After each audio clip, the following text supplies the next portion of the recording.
Então fica de pé nessa hora, vamos clamar a Deus sua graça, sem a qual não conseguimos fazer absolutamente nada. Temos alguns irmãos de primeira vez hoje. Tem gente pela primeira vez hoje? Tem? Quero conhecê-los. Quem são os que estão vindo hoje pela primeira vez? Deixa eu ver. Bem-vinda, mano. Glória a Deus. Tem mais alguém aqui? Primeira vez? Glória a Deus. É bem-vindo, querido. Em nome de Jesus. Bem-vindo, meu amado. Vocês que estão vindo pela primeira vez do seminário, o seminário profético, e nós vamos estar aqui estudando a palavra de Deus, somente a palavra de Deus. Em nome de Jesus. Vamos pedir a Deus sua graça. Senhor, nós te bendizemos por essa noite, te agradecemos pelo dia vivido até aqui, porque certamente nos ajudou o Senhor, certamente o Senhor nos envolveu com a tua graça, com o teu amor, com os teus livramentos, e chegamos aqui nesta noite, e a prova do teu amor por nós é que estamos aqui para aprender da tua palavra, e cremos, Senhor, que o Senhor vai nos ajudar a entendê-la para a glória do teu nome. Eu clamo nesta noite, o Senhor manifesta a tua graça, o teu Espírito seja livre no nosso meio, para manifestar ao coração dos teus filhos o entendimento da tua palavra. E clamo nesta hora, meu Deus, dá-me teu servo toda a capacitação para manusear bem a tua palavra e para descortinar os teus mistérios diante do teu povo, em nome de Jesus. Traz aquele que estiver a caminho, Senhor, todo aquele que estiver vindo para este local, que seja livrado de todo o mal, para que aqui receba também porção da tua revelação. Clamamos assim em nome de Jesus. Cremos, Senhor, que a tua mão forte está sobre nós e que nenhuma obra do mal pode prevalecer contra a vida daqueles que chegaram aqui nesta noite. Seja assim em nome de Jesus. Em nome de Jesus. Amém. Amém, querido Deus. Podem sentar. Vamos lá. Vamos começar a aula de hoje.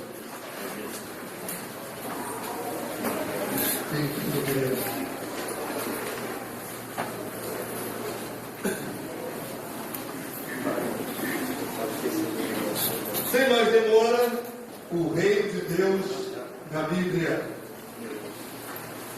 Marcos 1,14.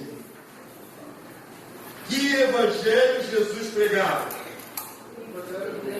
O reino de Deus. Jesus pregava, o nosso Senhor Jesus pregava o reino de Deus. Antes de Jesus, o precursor João Batista pregava o quê? O reino de Deus. Hoje você vai ter uma overdose de informação sobre o reino de Deus.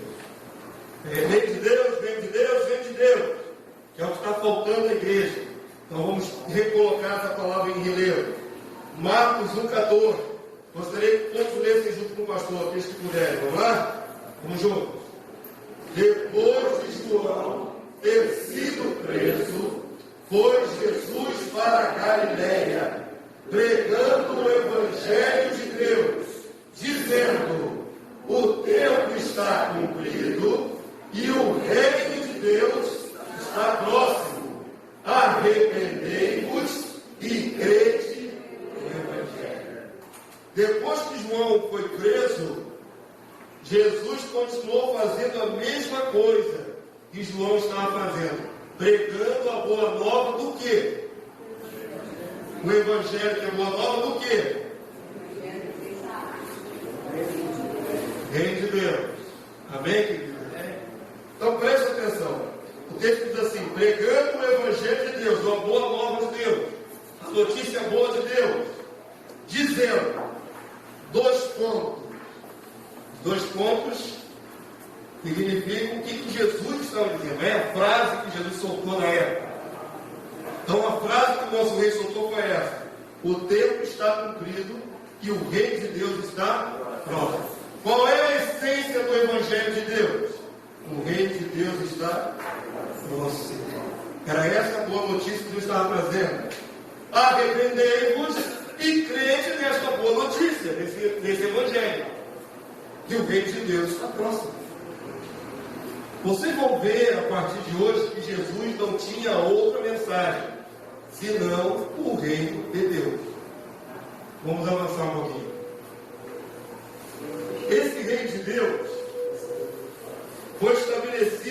Senhor, o Criador de todas as coisas, lá na eternidade.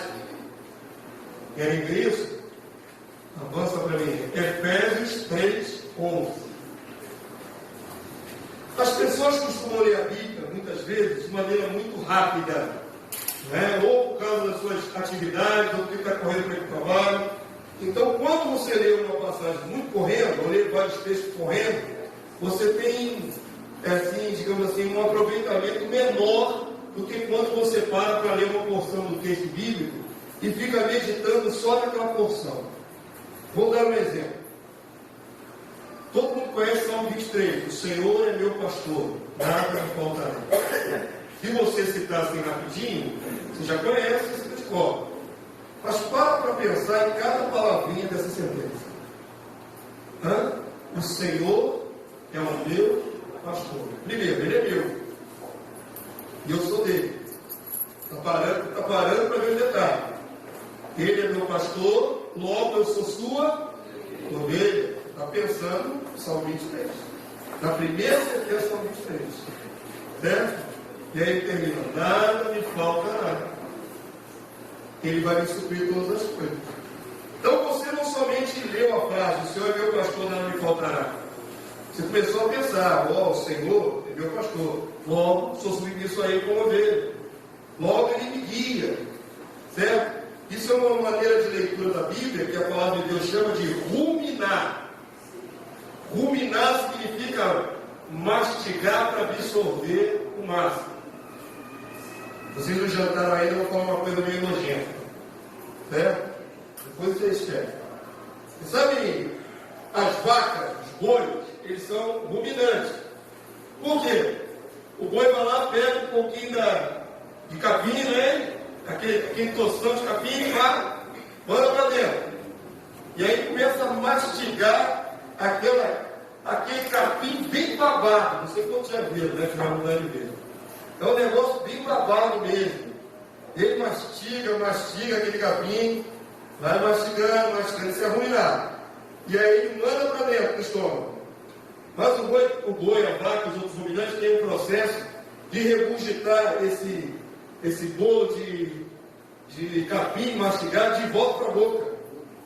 Bate lá dentro e volta uma segunda vez para a boca. Já estava lá dentro já. E aí ele mastiga de novo, mastiga, engole de novo. Daqui a pouco aquele negócio volta de novo para a boca. Nojento, né? Muito nojento. Volta várias vezes. Engole e volta para a boca várias vezes. Por que ele faz isso? O mecanismo que Deus deu ao animal. Porque ele, nesse processo de reciclagem desse mesmo capim, ele vai mastigar tantas vezes até tirar toda a essência que ele necessita daquele alimento. Isso é ruminar. Então a palavra de Deus, nós devemos parar e analisar as palavras. Cada palavra daquele trecho. É preferível você ler uma porção pequena, 1, 2, 3 versículos, e meditar nesses versículos o dia inteiro, do que você ler 1, 2, 3 capítulos inteiros e passar por cima de um monte de detalhes importantes. Então vamos lá. Esse textinho aqui, tão pequenino, Efésios 3:11, com poucas palavras, tem conteúdo à beça. Querem ver? Vamos ler junto com o pastor, depois nós vamos ruminar o texto. Efésios 3:11. Vamos ler junto comigo? Vamos lá. Segundo o eterno propósito que estabeleceu em Cristo Jesus, nosso Senhor. Segundo o eterno. Vamos ruminar aqui essa palavrinha aqui. Eterno, mastigar ela. Sinônimos para eterno. Vamos lá, passando em você. Para sempre, o que mais? Infinito, o que mais? Eterno. Quero sinônimo. Perene, para sempre, perpétuo. Não é isso? Então, essa é a qualidade. Adjetivo. Segundo o eterno propósito. Eterno é qualidade do propósito. O propósito é eterno. Certo? O que é propósito? Você tem um propósito. Você tem o quê? um desejo, um objetivo, o que mais? Tem uma série de sinônimos. Você tem um propósito, eu quero ir à França. O que você tem? Um plano, um projeto. Está certo isso? Certo? Como uma palavra que posso substituir? Está certo? Fé já é um outro mecanismo. O propósito é a ideia principal. Não é isso? Antes de executar qualquer coisa, primeiro você tem um propósito, uma meta, certo? Um plano, um planejamento. Eu quero mostrar a vocês que o nosso Deus não é como seres humanos. Nós fazemos planos e desfazemos toda hora. Não é verdade? Nós fazemos planos e não concluímos os nossos planos.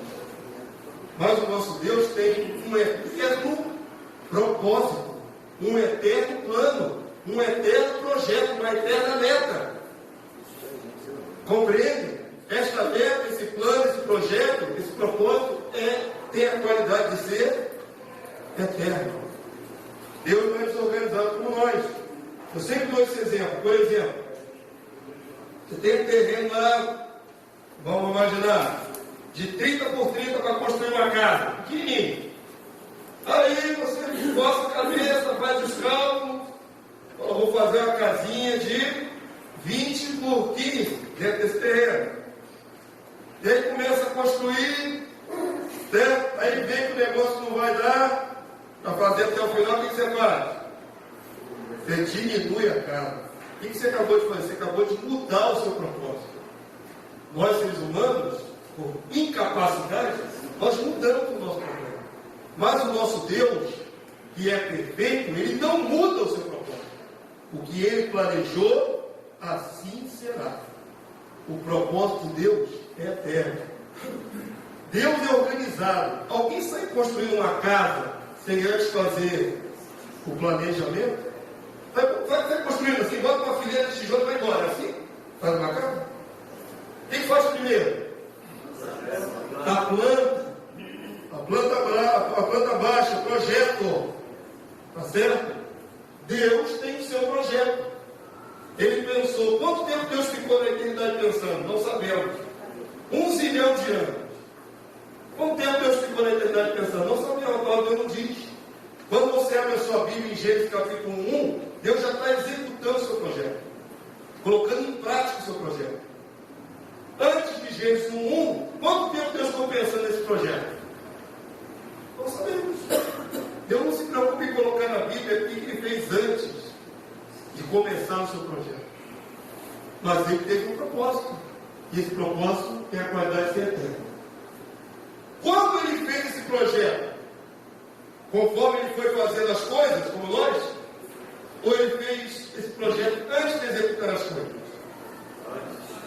Antes. Por que eu posso afirmar que é antes?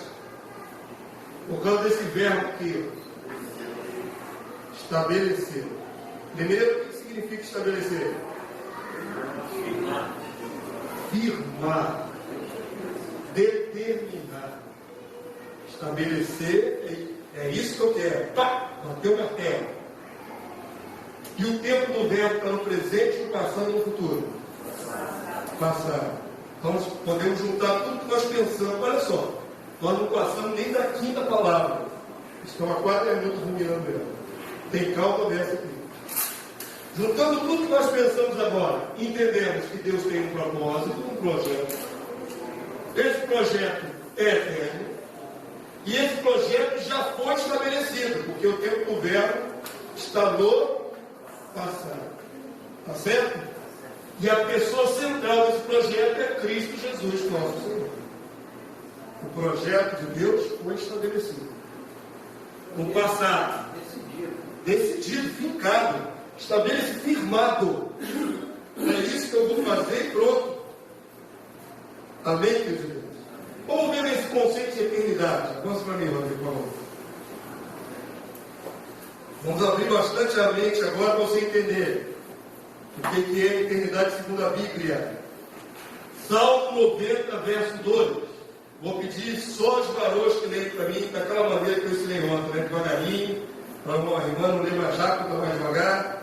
Vamos lá, irmãzinha? Vamos lá? Salmo 90, verso 2. 1, é 2, é 3, agora. Antes que os montes nascessem e se formassem a terra e o mundo, de eternidade a eternidade, tu és Deus. Obrigado. Que bonito, né? Imaginei direitinho, né? Que legal, gostei. Os homens não estão todo mundo assim, não. Imaginei direitinho. Vamos lá. Antes que os montes nascessem. Existe um tempo em que os montes ainda não eram nascidos. Compreendeu que tempo está sendo falado aí naquele salmo? Antes que os montes nascessem, ou seja, que eles se formassem. Um tempo anterior ao surgimento dos montes. Antes que os montes nascessem e se formasse a terra e o mundo. Como é que está lá em Gênesis 1? A terra era sem forma vazia, não é isso? E havia trevas sobre a face do abismo. E aí Deus começou a sua obra de organizar o planeta. Não é isso? Está escrito na sua Bíblia? Agora, existe um período antes. É esse período antes que nós vamos ver agora. Certo? Antes que os montes nascessem, formassem a terra e o mundo. Período antes que Deus começou a organizar o planeta. Quanto tempo Deus ficou nesse período? Não sabemos. Pode ser 1 zilhão de anos. Aí o texto diz, presta atenção aqui por favor, olha para cá. De eternidade, em eternidade, está escrito? A eternidade, tu és Deus. Qual é a diferença? Se eu falo assim, de eternidade em eternidade, eu estou falando de algo contínuo, perene. Agora me diz, de uma eternidade a outra eternidade, tu és Deus. Compreenderam a diferença? Não é em eternidade, é a eternidade. De eternidade a eternidade, de uma a outra, tu és Deus. E agora, pastor, inventou essa agora? Tem 2 eternidades? Tem? Tem. Por enquanto é mistério, né? Quando revelar, tu vai saber a sabedoria. Vamos ver isso direitinho. Mostra para mim o gráfico. Está impresso também na sua folha. Antes que os montes nascessem e se formasse a terra e o mundo. Antes que Deus organizasse esse nosso planeta, esse período aqui para trás é chamado de eternidade. Nesse período que não sabemos quanto tempo tem, que Deus ficou lá pensando no seu projeto, Deus pensou no seu propósito e o estabeleceu. Fez o seu propósito. Queridos, a Bíblia que você tem na mão, o roteiro do filme já está todo escrito aí. Do começo ao fim. O filme, o roteiro, o script do filme está aí. E termina no finalzinho do Apocalipse e reinado pelos séculos dos séculos. Amém. Deus está tratando agora com os protagonistas do filme. Quem é vilão, quem é o mocinho. Não é nesse filme. Porque o enredo, você começa no Gênesis e termina no Apocalipse. Está tudo aí. O projeto que Deus já fez, já escreveu. Como é que vai acontecer as coisas sobre a história da humanidade? Está escrito na sua Bíblia. Deus planejou, Deus pensou, é isso que eu vou fazer, e estabeleceu. Ou chancelou, é isso que eu vou fazer. Então, esse período aqui, quando Deus pensou no seu projeto e estabeleceu, se chama eternidade. Antes que Deus desse forma ao mundo. Aí, ele começa a executar o seu projeto que ele pensou. Qual é a primeira obra de Deus? Qual é a primeira obra de Deus? Primeira obra de Deus. Deus abre a boca e fala, o quê? Haja luz. E houve luz. Certo? Essa é a primeira obra, depois do planejamento. Já é a execução para organizar o planeta. Primeira coisa foi dizer, haja luz. Será que é porque Deus não enxergava no escuro?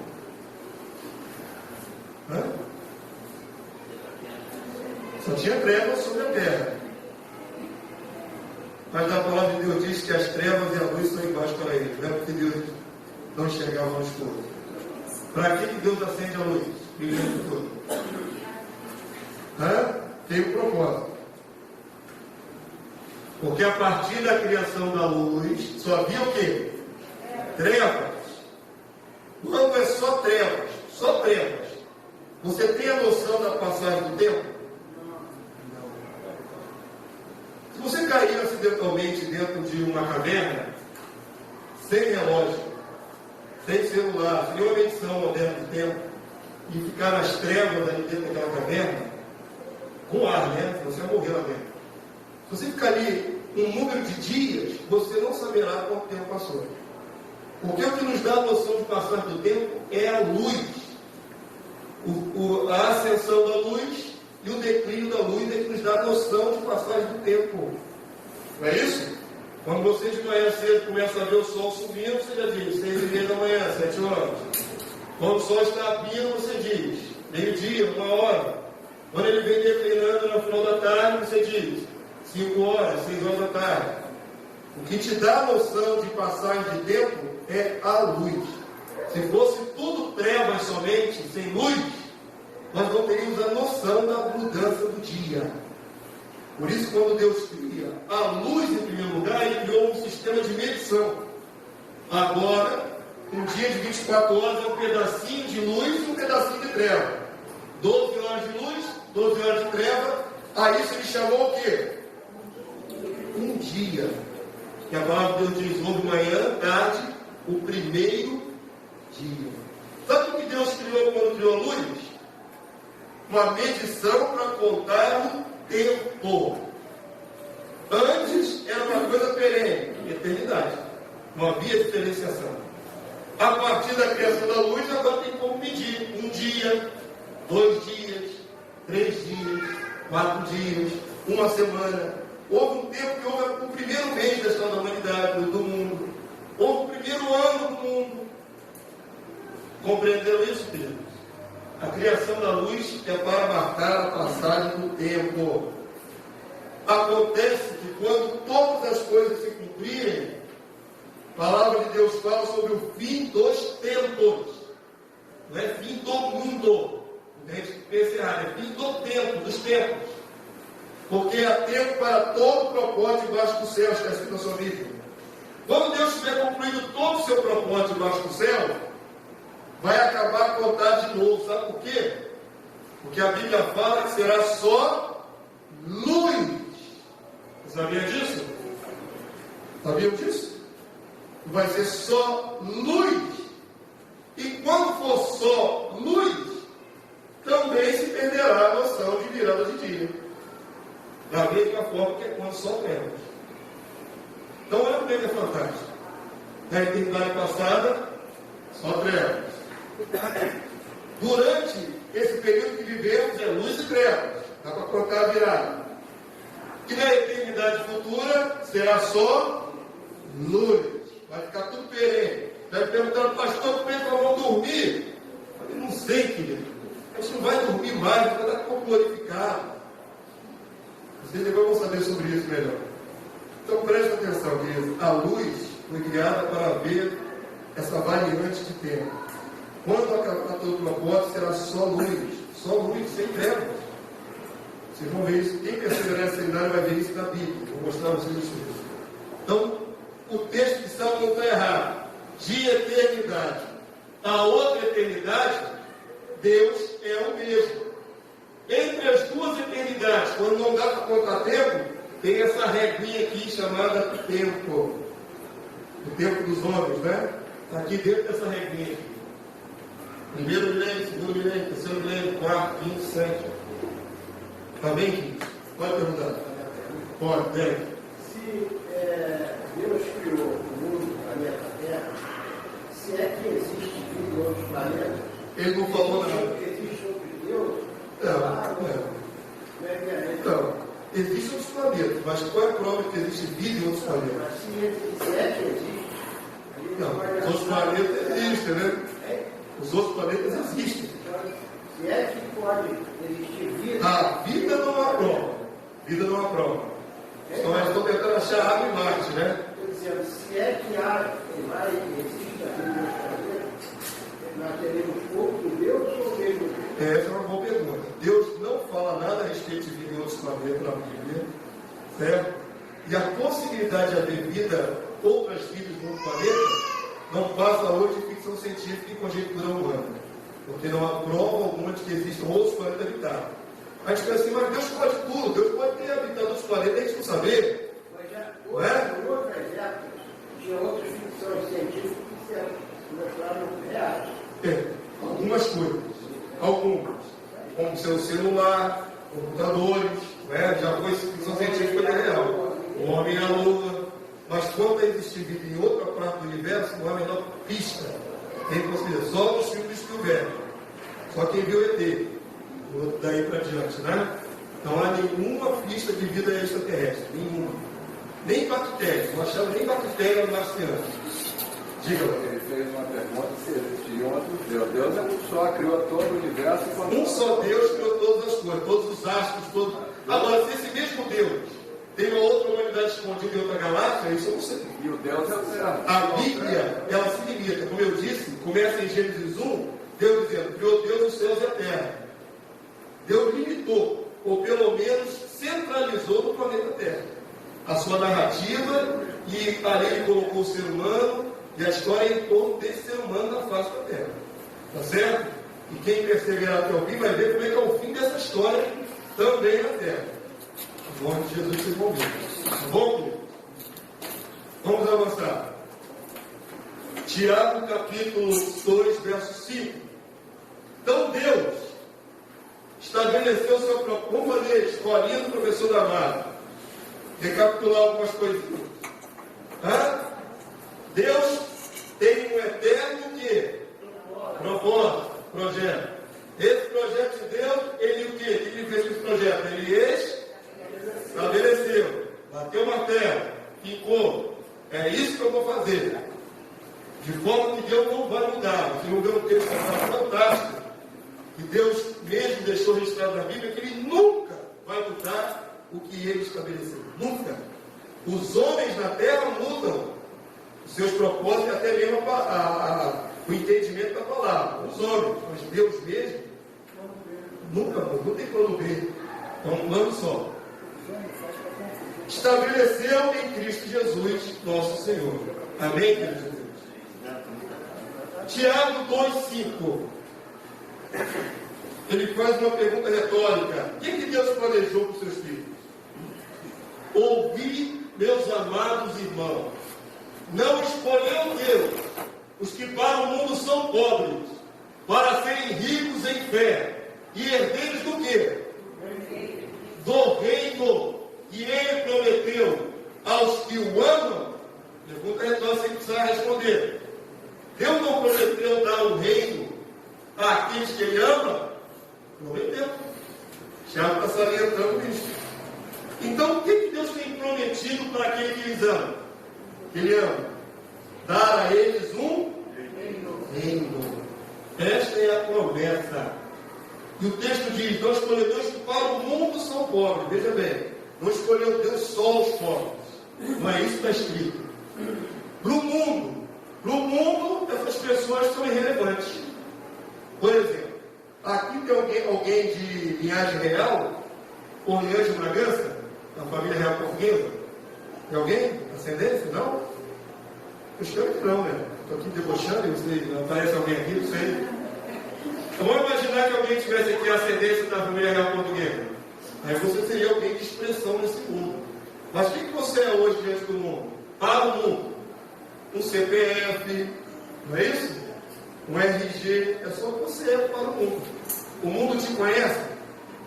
Você é popstar, jogador de futebol, uma celebridade desta. Então, para o mundo, ninguém sabe quem é você. Mas, diante de Deus, você é herdeiro dele. Rico em fé. Olha o que diz ali. Deixa eu profetizar. Isso aí, meu filho. Profetiza. Rico em fé e herdeiro do reino. Diga assim, eu sou rico em fé e herdeiro do reino. Amém? Tá bom para você ser herdeiro do reino? Tá bom, né? Tá ótimo. Ainda mais que vocês não conheciam o reino, agora vai ficar mais gostoso. E Deus nunca vai mudar esse projeto dele. Hebreus 6, verso 17. Agora só os varões comigo, só os homens. Vou ler com o pastor, vamos lá. Se as irmãs descansarem a mão. Hebreus 6, 17. Vamos lá, os homens. Por isso, vou fazer bonito, que elas leram bonito.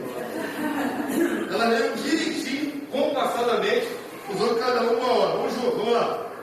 Por isso, Deus, quando quis mostrar mais firmemente aos herdeiros da promessa a imutabilidade do seu propósito, se interpôs com juramento. Presta atenção nisso aqui, querido. Quando Deus quer deixar a gente mais firmes, mais tranquilos, que Ele não é volúvel, o nosso Deus não muda. Já pensou se o nosso Deus mudasse de ideia, de vez em quando? Deus acordasse assim um belo dia, Ele não dorme. Primeiro que não dorme, você quer parar na figura, né? Mas imagina que Deus um belo dia se cismasse assim: olha, esse céu azul está muito azul. Eu vou fazer algo diferente. Fala, esse céu está todo vermelho. Quando você acordasse, o que aconteceu? Meu Deus, só estou vermelho. Deu vontade de mudar a cor do céu. Pronto. Nosso Deus não é assim igual o ser humano. Ele não muda.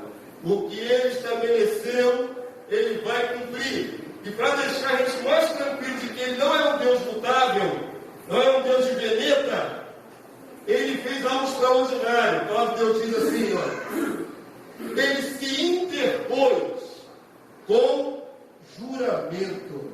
Interpor é colocar a si próprio como garantia. O livro de Hebreus diz que Deus não tinha maior por quem jurar. Não é assim? As crianças não juram, jura minha mãe mortinha. Por que as crianças juram a mãe mortinha? Quem rabiscou essa parede aqui, meu filho? Fui eu não, eu juro minha mãe mortinha. E foi ele mesmo que fez. Então por que está colocando a mãe como avalista? Porque supõe-se que ela seja bem mais precioso, né? Ninguém jura meu pai mortinho. É assim mesmo. É assim que eu tenho que nos conformar. Então as crianças juram pelo que elas acham mais precioso, que vai abalizar aquilo que ela está jurando.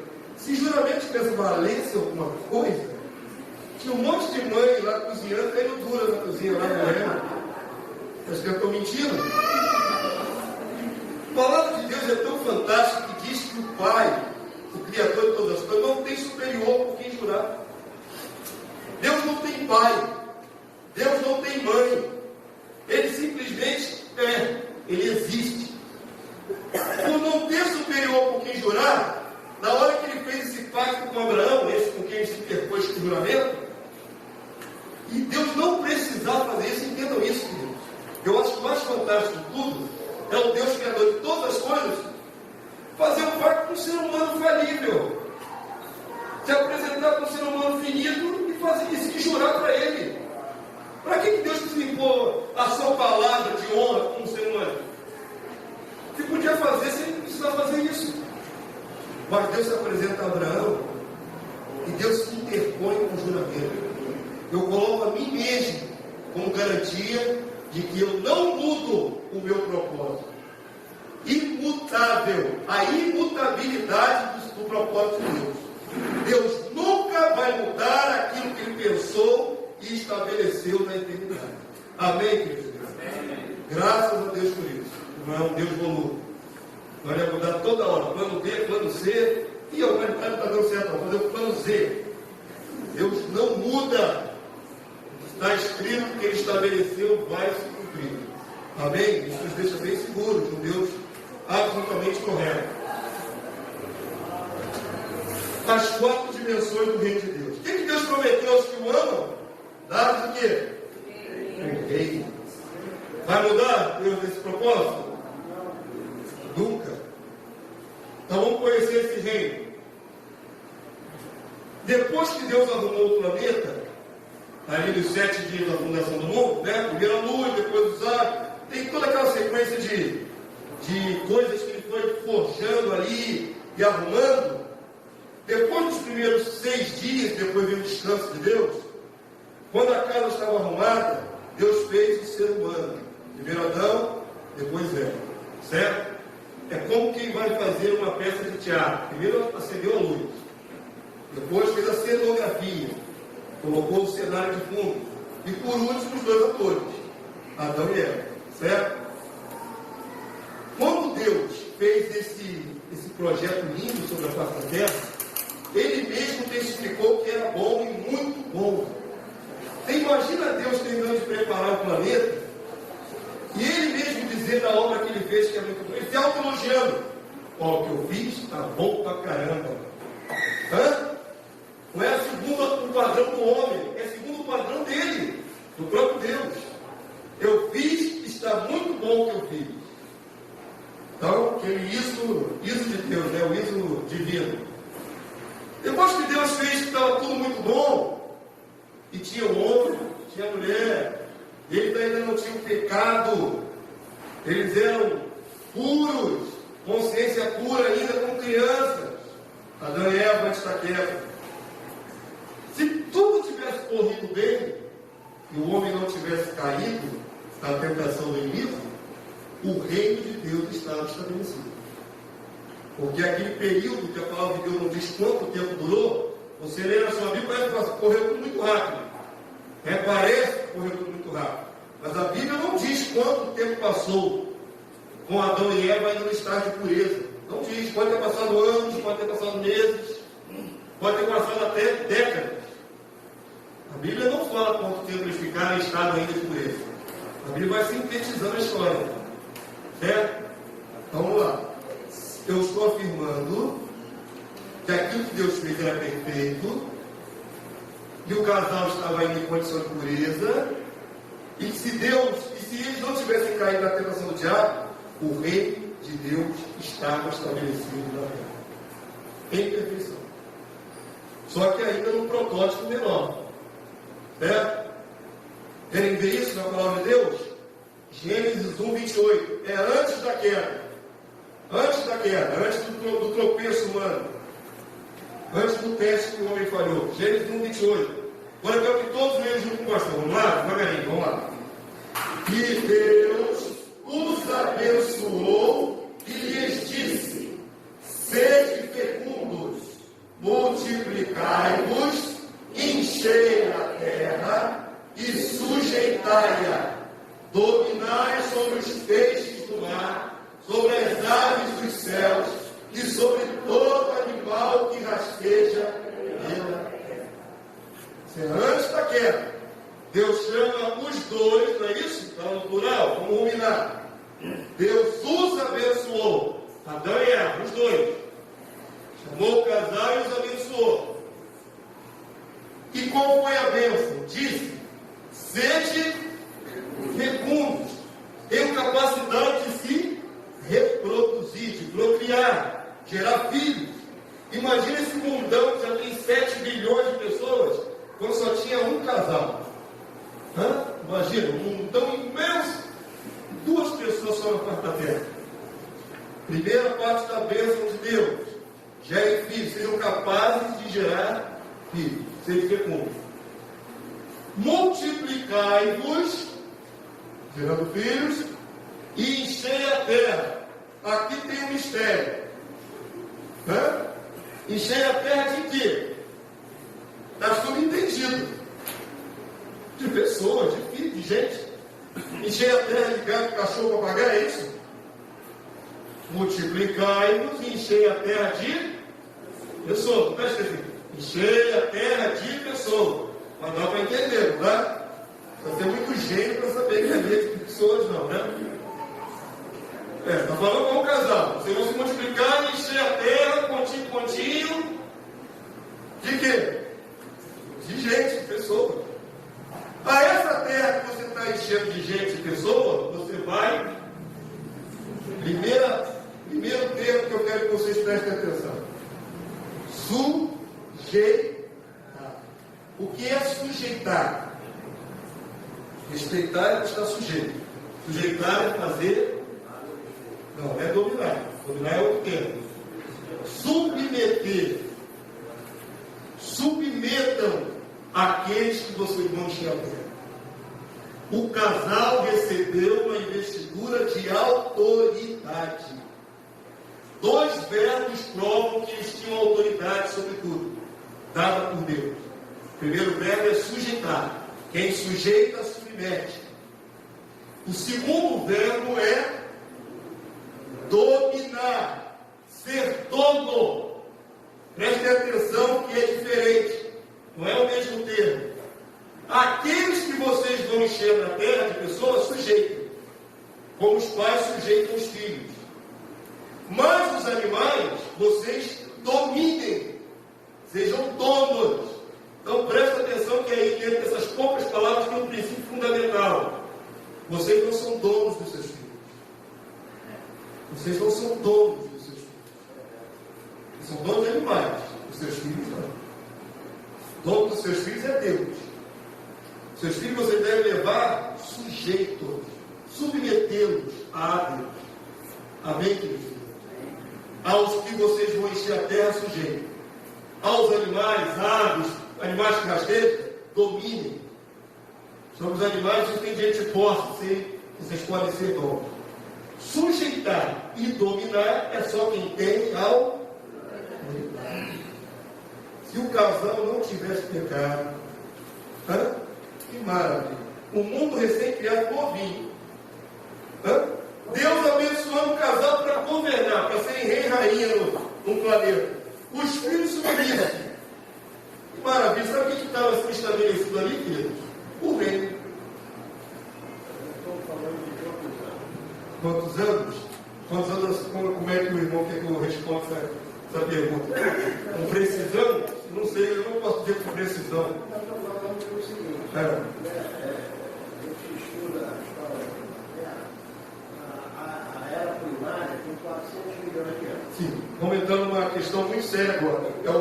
É o evolucionismo e o criacionismo. Isso deve ser anterior, inclusive, à Terra. Aí vamos ter que entrar numa outra questão. Segundo a história bíblica, a humanidade tem cerca de 6 mil anos só. Segundo os historiadores seculares, a humanidade tem milhões de anos. Por que tem essa discrepância? Por que é essa discrepância? A discrepância começou agora, século XIX para cá. Até então ninguém questionava isso. Certo? É de Darwin para cá. Antes de Darwin, do século XIX para trás, ninguém questionava isso. O ser humano está na Terra há cerca de 6 mil anos. As cidades mais antigas do mundo povoado têm cerca de 5 mil anos só. E o teste que se faz de carbono 14 para datar o que é antigo, só tem precisão até 6 mil anos. Depois de 6 mil anos, ele pula para milhões. O próprio teste de carbono 14 só tem precisão até 6 mil anos. Que Deus deixou bem delimitado, né? Depois disso, pula para milhões. Aí o cálculo se multiplica exponencialmente. Entendeu? Mas na Terra, eles ficam procurando o elo perdido. Já ouviram falar do elo perdido? Já ouviram falar? Estão até hoje procurando. Sabe por que se chama elo perdido? Porque não foi achado. Ué, é simples. Porque não existe o meio homem e macaco. Eles pegam o osso de orangotano, pegam o osso de um ser humano e dizem, no meio desses dois tem um híbrido. Só que esse híbrido nunca foi achado. É especulação. Pode procurar quanto você quiser uma prova científica do elo perdido. Não existe nenhum achado que comprove o meio macaco e meio homem. Não existe nenhuma comprovação científica. Sabe como é que se chama isso? Homem de Neandertal, homem de Cro-Magnon? Se chama teoria. Teoria é teoria, não é fato. Eu posso teorizar à vontade. Prova do elo perdido não existe. O homem não é a evolução de um macaco, pelo amor de Deus. Pelo amor de Deus. De jeito nenhum. O homem é a involução do primeiro homem, que foi criado perfeito, Adão. Pelo contrário, nós somos a involução, que Adão foi criado perfeito. Nós hoje estamos bastante deficientes. Então vamos lá, vamos voltar para cá. Dentro daquilo que o padrão bíblico mostra, se o homem não tivesse pecado, o reino estava estabelecido. Quais são os 4 elementos que compõem o reino? E vamos aprender isso agora. Primeiro, Deus. criador de tudo. Ele é o rei, ele é o que manda tudo. Certo? Deus comissiona quem? O casal, Adão, chamou, abençoou, comissionou, deu autoridade para vocês se sujeitarem e dominar. Quem deu a autoridade? Deus. Quem recebeu a autoridade? O casal. Só tinha os dois. Mas está quieto. Então tem Deus, que é o rei de tudo. Tem o casal a quem ele estabelece como governo desse planeta.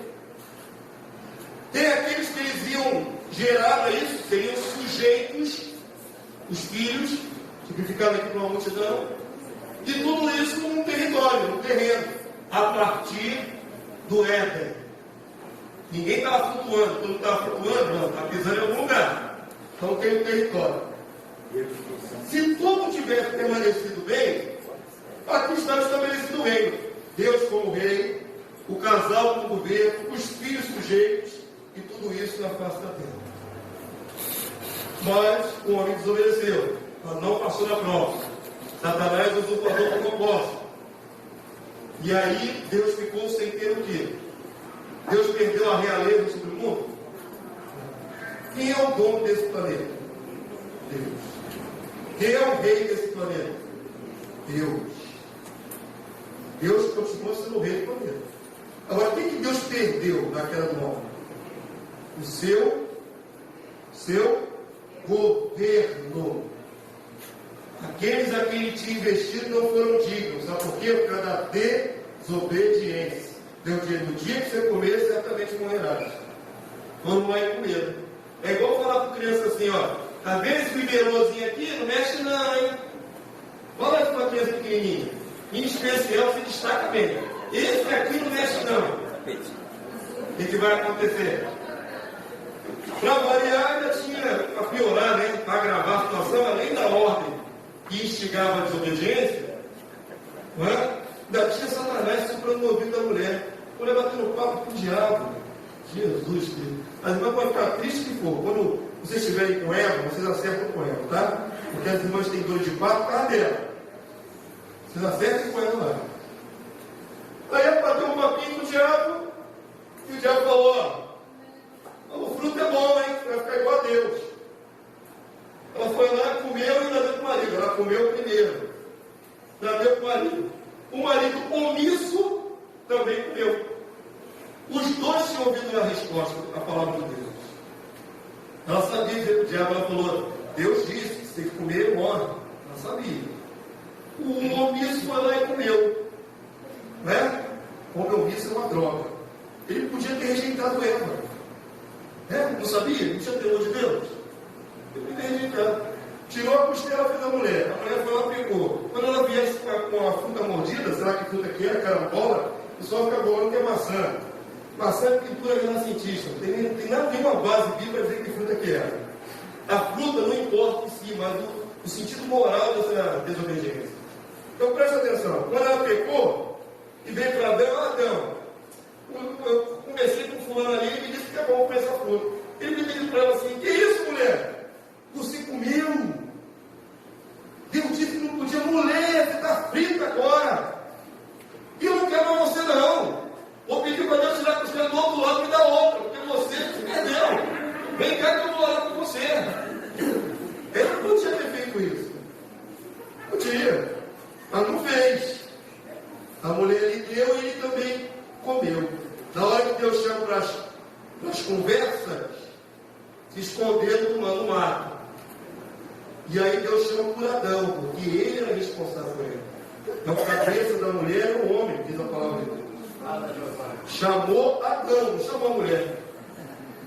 Vocês podem hoje estar no século XXI, todas as faceiras, né? As mulheres de hoje, só Jesus. Século XXI, Jesus Cristo. No século XIX, até metade do século XX, quem tiver lembrança disso vai testificar comigo. As mulheres falavam para o marido assim, Senhor, meu marido. Lá na década de 30, 40, Senhor, meu marido, posso botar a janta? Agora é Senhor, cabeção. Hoje, século XXI. Mas até 1940, O negócio é quadriculou.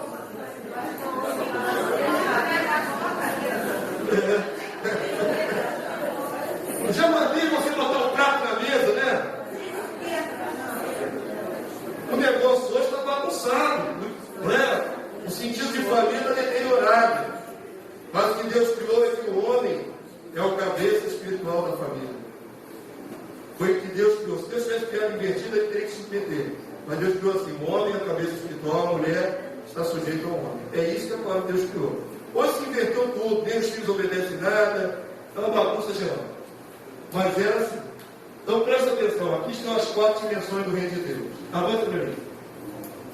O rei é Deus. O governo, os filhos de Deus. O povo, aqueles que se submetem, o restante da humanidade. O território onde o reino foi estabelecido. Então diga comigo, são 4 dimensões. Diga comigo, são 4 dimensões. Rei, governo, povo e território. Amém? O reino de Deus tem 4 dimensões. O reino é sempre Deus. Parafraseando para a família, e quando Deus criou a família já era um protótipo do próprio reino, na família tem as 4 dimensões. Agora os varões vão se encher bem, né? Os varões. Chegou o pavão. Parafraseando, quem seria o rei da família? O marido, o pai. Aquele que dá a direção, aquele que toma a decisão. A mulher, ela tem tanta capacidade intelectual e intelectiva quanto o homem. Mas um tem que assumir o ônus da decisão. Não é verdade? Um carro tem 2 volantes? Não, nem carro de autoescola tem 2 volantes. Tem 2 pedais, tem mais 3. Mas 2 volantes não. O volante tem que estar na mão de alguém. Certo? Então o homem é aquele que toma a decisão. Vamos vender tudo e vamos para o Nordeste? Certo? Alguém tem que assumir o ônus dessa decisão. Esse é o cabeça, é o pai. A mulher é o governo, é o que governa tudo. A mulher tem uma capacidade dada por Deus de gerenciação múltipla de várias coisas. O homem não. O homem faz uma coisa de cada vez. Certo? O homem se concentra em uma de cada vez. A mulher faz 1000 coisas de uma vez só. A mulher é capaz de atender o telefone, balançar a criança com o pé no carrinho, não é? Olhar o negócio que está no fogo, e tudo ao mesmo tempo. Já faz outras coisas, toma conta do gato, tudo ao mesmo tempo. O homem que fizer isso, alguma coisa vai dar errado. Alguma ou várias, né? Tudo vai dar errado. Vai dar tudo errado. O gato vai comer o que não deve, a criança vai chorar, vai queimar a comida no fogo, certamente. Porque a mulher tem a capacidade dada por Deus para ela ser governo, para gerenciar várias coisas. Aí a gente pode ficar sendo a prova, né? Então, se nós somos o governo, né? Ele é a cabeça, eu sou o pescoço. Eu levo ele para onde eu quero. Não, senhor. Não, senhor. Porque até para movimentar o pescoço e a cabeça está dando comando. Lembre-se disso. Então vamos lá. O governo é a mãe. E quem são aqueles que não mandam nada, só obedecem? Os filhos, a terceira dimensão do reino. E tudo isso acontece no âmbito de um território, que é a casa. Esse protótipo do reino aqui só acontece dentro desse território. Este rei aqui não pode mandar na casa do vizinho. Tá certo? Mas tem aqui as 4 dimensões do reino de Deus. Todo o sistema de governo da terra tem 4 dimensões. Vou provar isso para vocês. Todo sistema de governo da terra imita o que Deus fez lá no Éden. Querem ver? Já vimos ali no Éden. O rei é Deus, o governo Adão e Eva, o povo, o filho e o território a terra. Na família, o pai seria o rei, a mãe o governo, o filho o povo e o território a casa. No nosso país, que não tem mais sistema de monarquia, parafraseando, quem seria o rei? Na verdade, hoje uma rainha, né? Não, Jesus Cristo. Chegamos a esse paradoxo. Né? Chegamos no século XXI. Agora é a rainha. Oh, Jesus. Mas vamos fazer de conta que é o rei. Vamos fazer de conta que é o rei. Anteriormente era o rei. Vamos continuar. Então, olha. Ele governa sozinho ou ela governa sozinha? tem os seus ministros, que formam o seu governo. E aqueles que não mandam nada só obedecem? Tem, todos nós aqui. Eles inventam e nós pagamos. E tudo isso no âmbito do território brasileiro.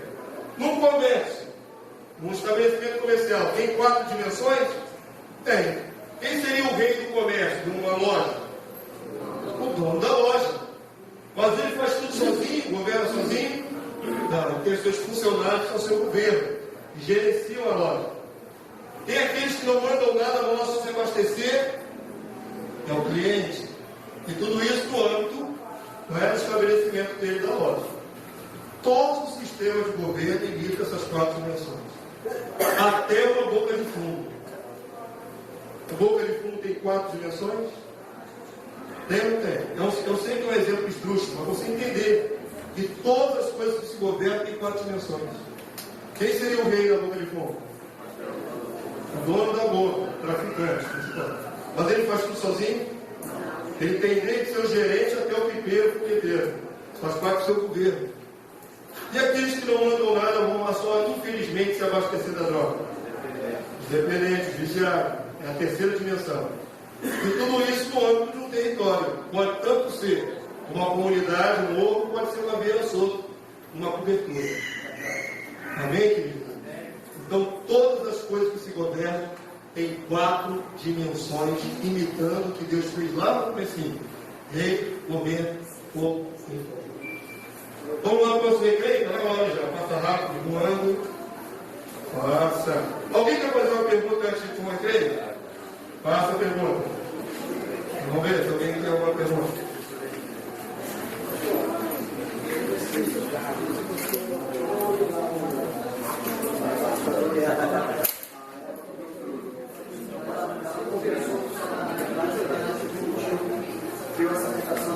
Sim.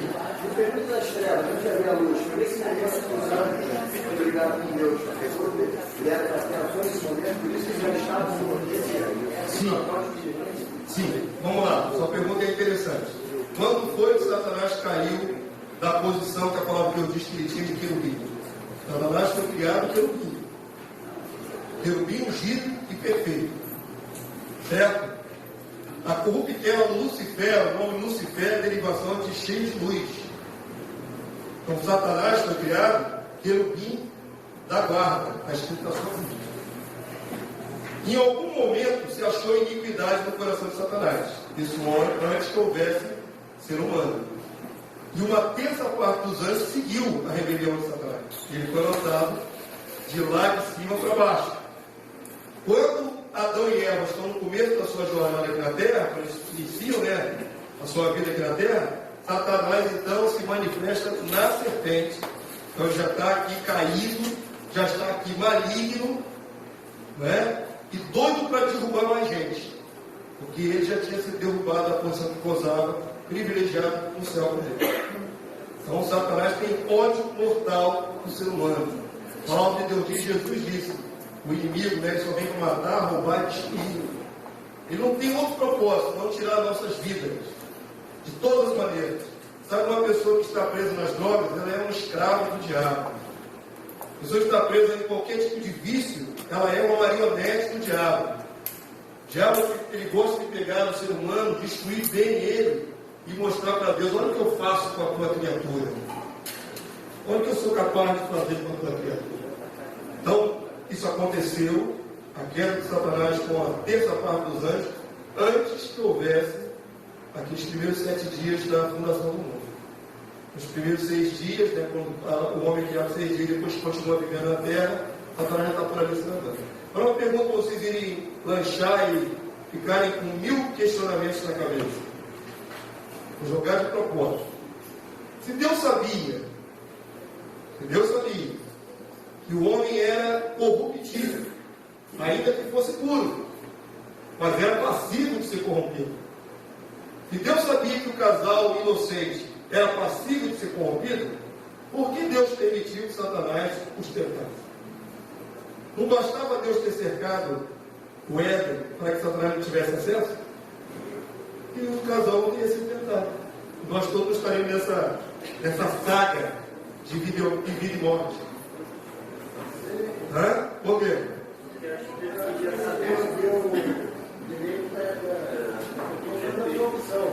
Justamente, é a mesma prova que Deus fez com os anjos do céu. Os anjos escolheram seguir Satanás. Isso é livre-arbítrio. Livre-arbítrio. A palavra de Deus diz que Deus encerrou a todos debaixo do pecado para ter misericórdia com todos.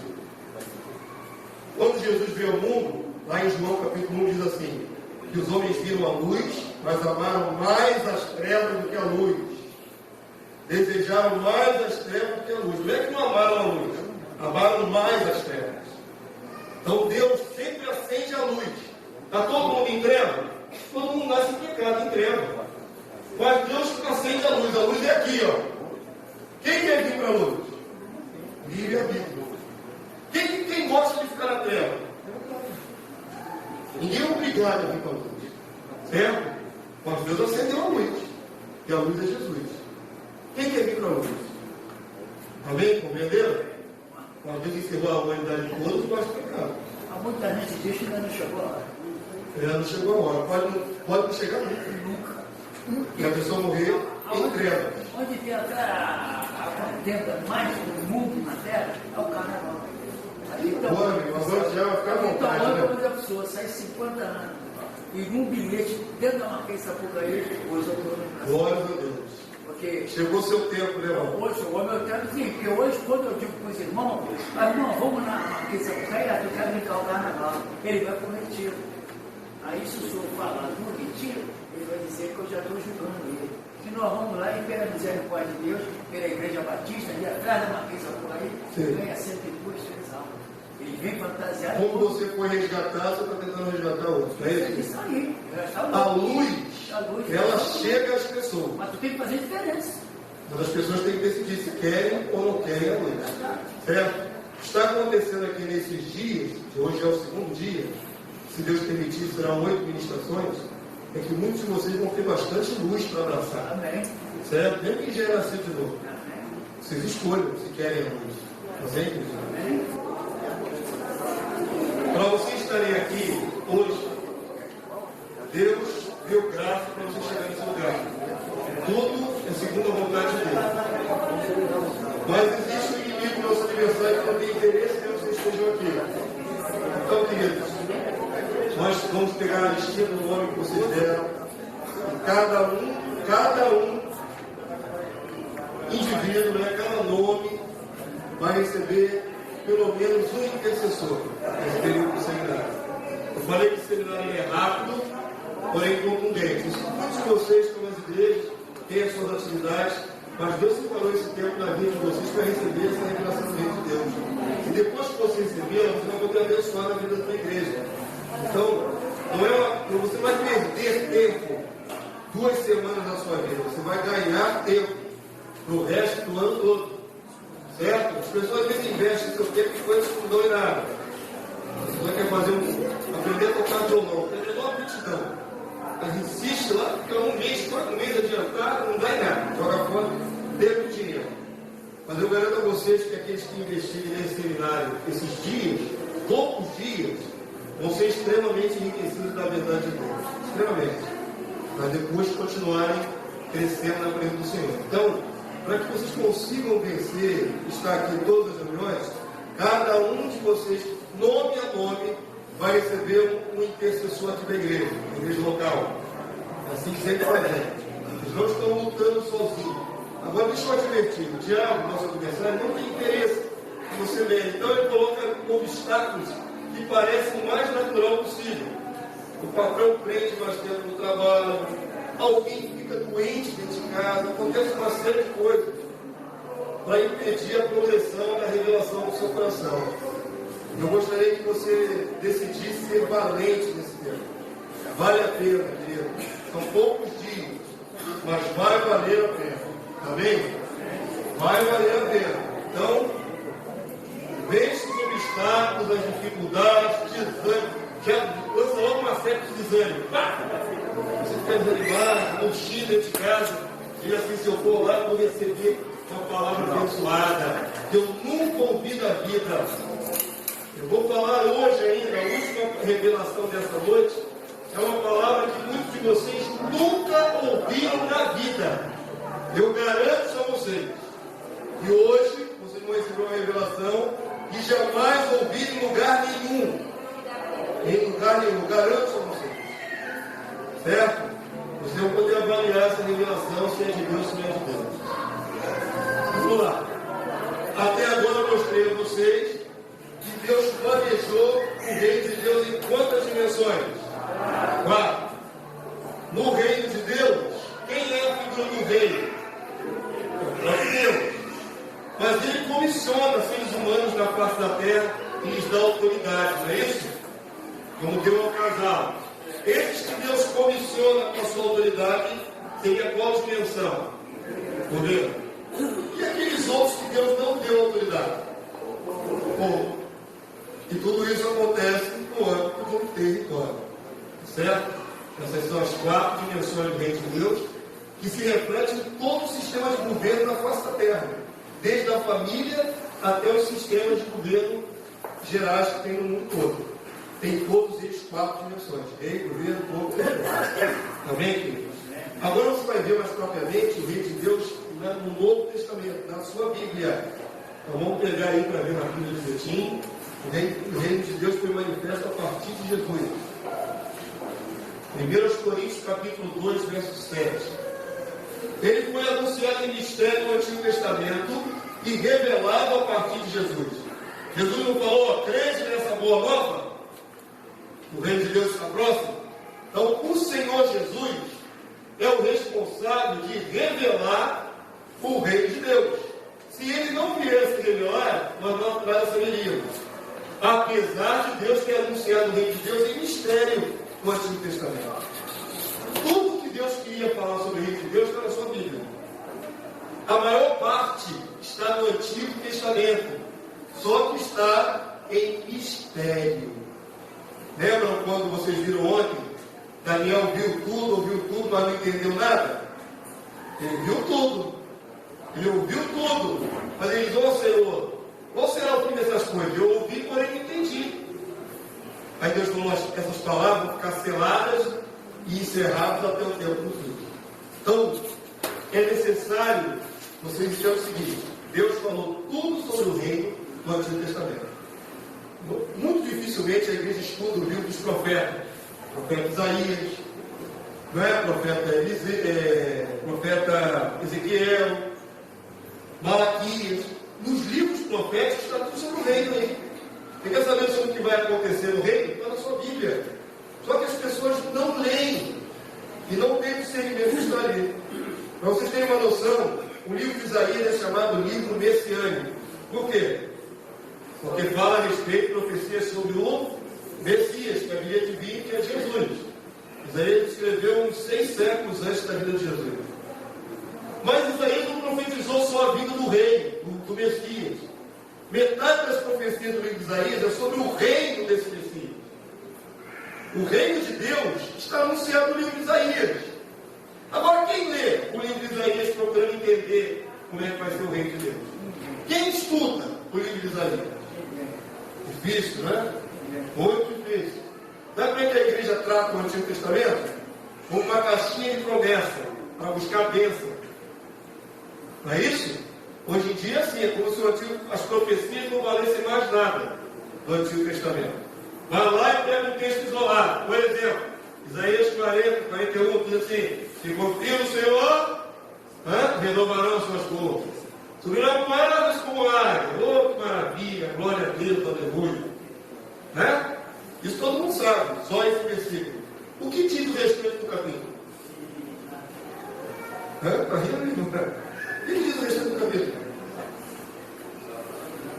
Salmo 37. Entrega o teu caminho ao Senhor, confia nele, que o mais ele fará. Isso é um versículo. E o resto? O resto? Os outros versículos? É só isso que tem no Salmo 37? Só ensina isso.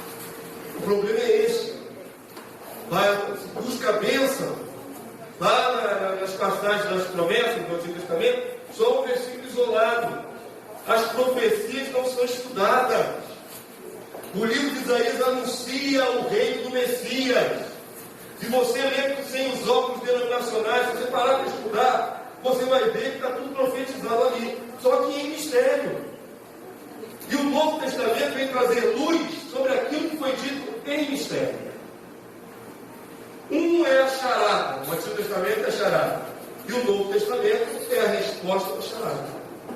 Um depende do outro, é complementar. Ninguém pode entender o novo sem o antigo, nem o antigo sem o novo. Amém, queridos? Compreenderam isso? Há necessidade de se ler a palavra toda, de se conhecer o todo. A luz que Jesus veio trazer é sabedoria, mas antes estava tudo oculto em mistério. 1 Coríntios capítulo 2, verso 7. Paulo diz, agora no Novo Testamento, Paulo está no tempo do Novo Testamento, mas falamos a sabedoria de Deus. Agora o Evangelho, o Novo Testamento, é sabedoria, coisas que as pessoas podem aprender. Mas falamos a sabedoria de Deus, em mistério, outrora oculta. Essa sabedoria anteriormente estava oculta em mistério, a qual Deus pré-ordenou desde quando? Que eternidade é essa aqui? Lá atrás. Ainda lá antes que houvesse tudo. Para a nossa glória. Compreenderam? Aquilo que foi dito em mistério no Antigo Testamento, no Novo agora se tornou sabedoria, conhecimento. Uma coisa precisa da outra. Tem uma charadinha que eu faço aqui para ilustrar isso, mas eu não sou bom com piada nem com charada, sempre me trumbico um pouquinho. Mas vamos lá, vou tentar de novo. Quem sabe, por favor, não quebra a graça do negócio, hein? Só para quem não sabe, só para os irmãozinhos que não sabem. Como é que Deus falou no Antigo Testamento, falando sem ninguém entender? É mais ou menos assim. Então vamos lá, minha charadinha. Presta atenção. Pedro tinha 10 vacas. Todas elas deram bezerro. Vaca nenhuma deu 2 bezerros. Com quantos bezerros Pedro ficou? 10? Tinha 10 vacas. Vaca nenhuma deu 2 bezerros. Cada uma deu um bezerro. Com quantos bezerros Pedro ficou? Nenhum? Ué, cada uma deu um bezerro. 10? Quantos bezerros Pedro ficou? Não conseguiram pegar aqui, né? Vamos lá, de novo. Pedro tinha 10 vacas. Cada uma deu um bezerro. Vaca nenhuma deu 2 bezerros. Com quantos bezerros Pedro ficou? 12? Nenhuma, cada uma deu um bezerro. Não vai ter nenhuma. Se deu, a vaca nenhuma deu 2 bezerros. A vaca chamada nenhuma deu 2 bezerros. As outras deram cada uma dá 11. Dá 11, gente. Uma das vacas chamada nenhuma. Vaca nenhuma deu 2 bezerros. Isso é uma pegadinha, não é? Uma charada. Uma vaca nenhuma. Ela deu 2 bezerros. Eu falei que vaca nenhuma deu 2 bezerros? Falei. Só que vocês não entenderam dessa forma. Eu estou exemplificando como falar sem a pessoa entender. Isso é mistério. Deus falava, os profetas escreviam, mas eles mesmos não entendiam o que estavam escrevendo. Não é que Deus não falou. Tudo que Deus tinha para falar sobre o reino de Deus está na sua Bíblia. Como está em Gênesis 1:28. O problema é que estava oculto em mistério. Agora que você sabe que a vaca nenhuma é uma vaca, agora tem a resposta da charada, a iluminação, a revelação. Você nunca mais crê nessa, não é verdade? É assim que Deus fez. Anunciou em mistério no Antigo Testamento e no Novo deu a chave da charada, através de Jesus e dos apóstolos. De tal forma que agora você não se confunde quando lê o Antigo Testamento, porque você tem a resposta do Novo Testamento. Amém, queridos? Agora, existem igrejas que aboliram o Antigo Testamento. É verdade. Aboliram. Só leem os evangelhos. Tem umas que aboliram até as cartas de Paulo. Não leia as cartas de Paulo. É umas heresias que eu lembrei agora, que aboliram até partes da Bíblia. Nós temos da compreensão do todo. A charada e a resposta da charada. O mistério e a sabedoria, a revelação do mistério. A palavra de Deus não diz que antes do toque da sétima trombeta se revelará todos os mistérios, se cumprirá todos os mistérios que foram anunciados pelos profetas. Então, aquilo que está no Antigo Testamento, que hoje parece não ter como decifrar, vai se cumprir. Amém, queridos? Estou desafiando vocês, a partir de hoje, uma visão mais aclarada sobre o reino de Deus, e leiam novamente o livro de Isaías. Você vai ver o reino ali o tempo todo. Se você ler o livro de Salmos, você vai encontrar o reino no livro de Salmos. Se você ler o livro de Malaquias, você vai encontrar o reino no livro de Malaquias. O que faltava é ter a visão aberta para enxergar. Vamos avançar. A pregação de Jesus é sobre o reino de Deus. Lucas 4:43. Gostaria que todos lessem com o pastor. Vamos lá? Ele, porém, lhes disse: é necessário que eu anuncie o quê? O Evangelho do reino de Deus, também às outras cidades, pois para isso é que fui. Para que Jesus foi enviado, além de morrer na cruz do nosso lugar? Era parte da missão de Jesus anunciar o Evangelho do reino de Deus. Certo? Os apóstolos também pregavam reino de Deus, mostrando a você agora. Atos capítulo 8, verso 12. Quando, porém, deram crédito a Filipe, que os evangelizava a respeito do quê? Do reino de Deus. Agora presta atenção.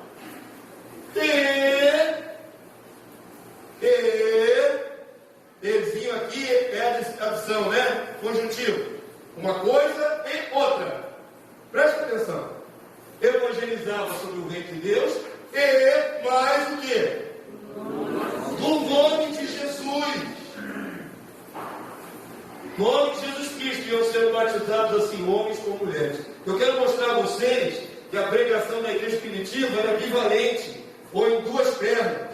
Falava-se do reino e do rei desse reino, Jesus. A pregação da igreja moderna hoje não tem uma das pernas, não fala sobre o reino, fala só sobre Jesus. Isso é fato. Você pode contestar, você pode espernear e dizer: pastor, não é bem assim não. Então me prova que estão pregando sobre o reino de Deus.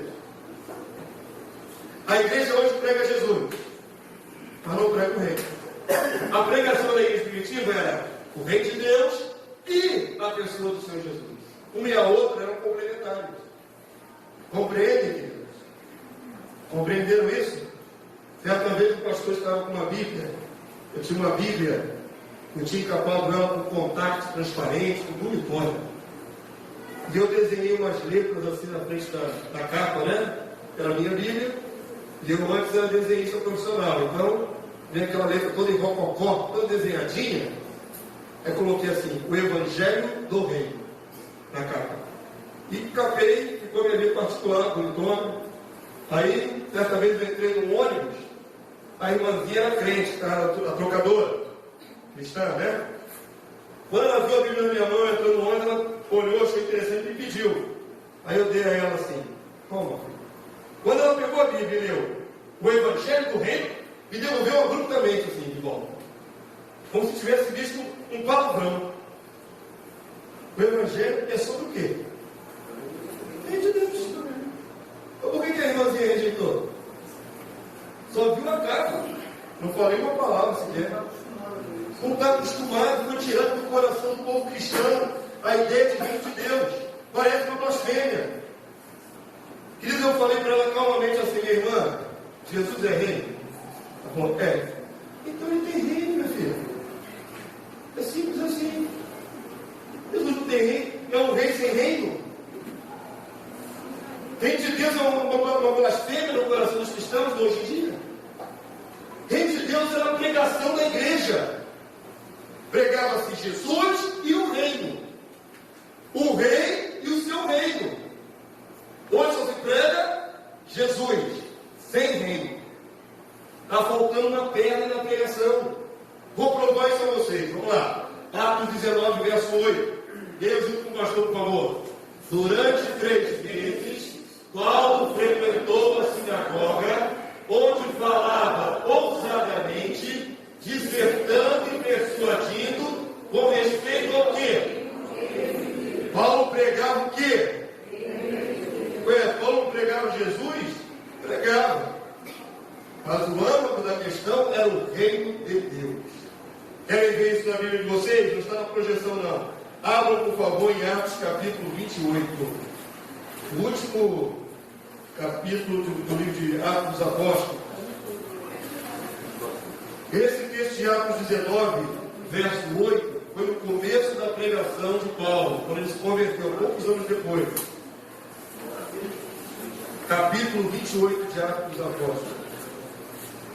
Eu quero mostrar a vocês que a pregação era bivalente, tinha 2 pernas. Pregava-se Jesus e pregava-se o reino, não somente Jesus. Atos capítulo 28. Como eu disse, esse texto de Atos 19 é no começo da carreira de Paulo. Já Atos 28 é algumas dezenas de anos depois, já é quando Paulo vai preso para Roma, no final da sua carreira. Entre esse capítulo 19 e o 28 passam-se décadas. Muita gente pensa que passou uma semana, mas foi vários anos. Atos capítulo 28. Onde você conseguiu achar o capítulo? Verso 23. Quero provar a vocês que a pregação tinha duas pernas. E hoje só tem uma. Verso 23. Paulo estava nessa ocasião em prisão domiciliar. Tinha alugado uma casa, mas tinha vigia. Ia ser levado para Roma. Havendo-lhes marcado um dia, vieram em grande número ao encontro de Paulo na sua própria residência. Então, desde a manhã até a tarde, lhe fez uma exposição e testemunho do quê? O que está escrito na sua Bíblia aí? Ele ficou de manhã até tarde falando sobre o quê? Reino de Deus. Um dia inteiro pregando sobre reino de Deus. Procurando persuadi-los a respeito de Jesus. O dia inteiro falando sobre o quê?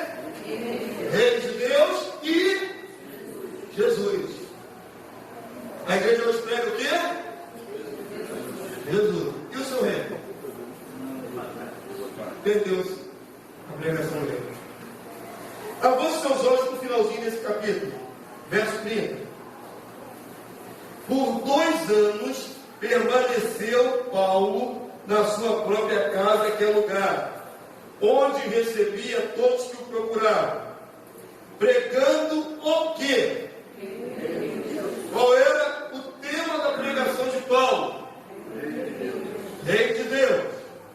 E com toda intrepidez, sem impedimento algum, ensinava as coisas referentes ao Senhor Jesus Cristo. Qual é a pregação? Reino de Deus. E Jesus Cristo. Não é isso que está escrito na sua Bíblia? Estou torcendo os fatos? Não estou torcendo não, querido. Eu estou mostrando a vocês o que se perdeu. A igreja perdeu, ao longo de 21 séculos, perdeu o foco no reino de Deus. Por isso, as parábolas que estão no Evangelho sobre o reino de Deus são praticamente usadas em pregações. Quantos já tiveram a oportunidade de ver uma pregação sobre parábolas do reino de Deus? Jesus ensinava muito sobre o reino de Deus. O reino de Deus é semelhante a isso. O reino de Deus é semelhante àquilo. Jesus só falava de reino de Deus. Está na sua Bíblia. Você já deve ter lido. Só que hoje a igreja não foca nisso. A oração do Pai Nosso, venha o teu reino. Jesus não tinha outro assunto senão o reino de Deus. Os apóstolos não pregavam outra coisa senão o reino de Deus e a pessoa de Jesus. Mas hoje só se prega a pessoa de Jesus, sem o reino de Deus. De tal forma que quando você fala reino de Deus, já cria logo um frisson no coração de muitos. Isso deve ser coisa de seita. Isso é coisa de seita. Presta atenção, queridos. A pregação está mutilada. Está faltando uma parte. Ninguém tem culpa. Vocês não têm culpa. Nascemos nesse século XXI. O que Deus está fazendo agora, estamos devolvendo olhos para nós enxergar. Você enxergou aí que a pregação é a reino de Deus? E a pessoa de Jesus, as duas coisas? Enxergou, querido? Você conseguiu enxergar nessa noite que a pregação era a reino de Deus e Jesus? Amém? Estou torcendo alguma coisa? Estou forçando a barra com o texto? Está escrito que eram as duas coisas? Então avança para mim. Por isso, a necessidade que vocês têm, não eu sou só o instrumento, vocês têm necessidade de conhecer o reino de Deus, a sua Bíblia. A próxima aula de quinta-feira, nós vamos mergulhar em mais textos que revelam o reino de Deus, com clareza. E os textos são claros, não é aquele texto meio confuso, não. São textos claros sobre o reino de Deus. Como Mateus capítulo 6 fala, vem o teu reino, e tantos outros. Como Daniel 7:27, que você ouviu e não entendeu na noite de ontem. Os textos são claros. Amém, queridos? Quem quiser aprender sobre o reino de Deus, persevera. E na próxima aula vamos mergulhar mais fundo dentro do reino de Deus. Estamos só começando a enxergar novamente o reino de Deus. Amém? Então, quem quiser. Quem não quiser, vai continuar sem saber que é reino de Deus. Apocalipse capítulo 11, verso 15. De maneira geral, você já tem uma noção de que Jesus volta, tá certo? Alguns nem pensam nisso, né? Então vamos lá, vamos imaginar que você se preocupa com isso. Que você aguarda esse dia ansiosamente. Maranata, hora vem, Senhor Jesus. Vamos imaginar que você esteja preocupado não só com a sua necessidade, mas que o reino de Deus venha. E que Jesus volte. E que estabeleça a sua soberania sobre toda a terra. Lembra do texto que nós lemos ontem? O reino do mundo, o quê? O que está escrito lá? Se tornou do nosso Senhor e do seu Cristo. E ele reinará pelos séculos. É isso que está escrito no seu livro. O reino da onde? Que passa para o mundo do Senhor e do seu Cristo? Do céu. O reino da onde? Do céu. O reino do céu já está na mão do Senhor e do seu Cristo. Lá em cima Deus reina, Jesus reina. Aonde que o Senhor não reina? No mundo. A primeira vinda de Jesus veio humilhado. Servo, sofredor, homem de dores. Certo? Carpinteiro, nasceu no posto. Não teve beleza, nem formosura, nem riqueza. Morreu como um bandido dos piores. A crucificação é só dos piores. Essa é a primeira vida de Jesus. Como é que ele vem a segunda vida? Vários diademas sobre a sua cabeça, coroas, e na sua coxa está escrito: Rei dos reis, Senhor dos senhores. Primeira vida, humilhação. Segunda vida, exaltação, realeza. Agora ele vem reivindicar a sua realeza diante dos homens. É o que está escrito. Mas sabe por que vocês não disseram amém, glória a Deus, aleluia? Vocês não estão acostumados a ouvir isso. Está na sua Bíblia e vocês não estão acostumados a ouvir isso. Os pregadores substituíram o reino de Deus pelo reino dos céus. Essa semana na pastora também diz que é o reino dos céus e sim, peraí, o reino dos céus. Está escrito lá o quê? O reino de Deus. Jesus disse, Deus as coisas que você vai apresentar.